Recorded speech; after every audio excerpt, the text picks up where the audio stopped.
Okay, what's in the caverns?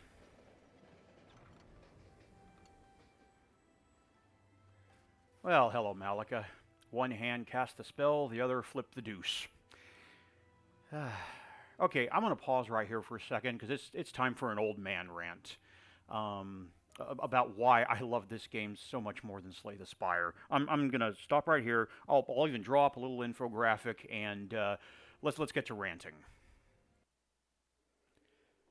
So this right here is why I love this game so much more than Slay the Spire. When I click on a cavern event, this right here is the worst thing that can happen to me. Malika shows up, offers me absolutely nothing, unless I'm on a solo fade run, in which case she might actually be a welcome surprise, and then show up to bother me a couple more times in the run. I have lost nothing, and am not in a worse position for having clicked the cavern. On the other hand, let's talk about Slay the Spire's unknown location events, particularly the ones with no option to do nothing. The one that galls me the most is probably falling. Basically, you get to choose from one of three card types, and one card of that type is randomly purged from your deck. Randomly. The worst part of falling is that it is only found on Act 3, so your run is almost over by the time you get hit with this nonsense, and probably have no time to recover from it.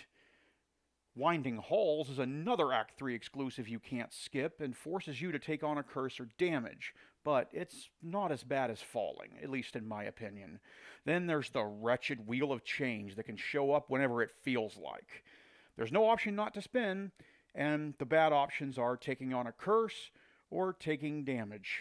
And there's a whole bunch more that offer you nothing but a punch in the face for some more damage just because you dared show up with insufficient coins or didn't luck into the right artifact during the run.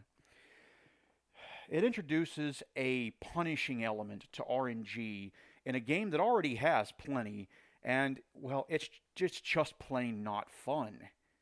Alright, old man rant over. Let's get back to trampling this challenge. As my boy Rector Flicker so politely put it, no thank you, Malika.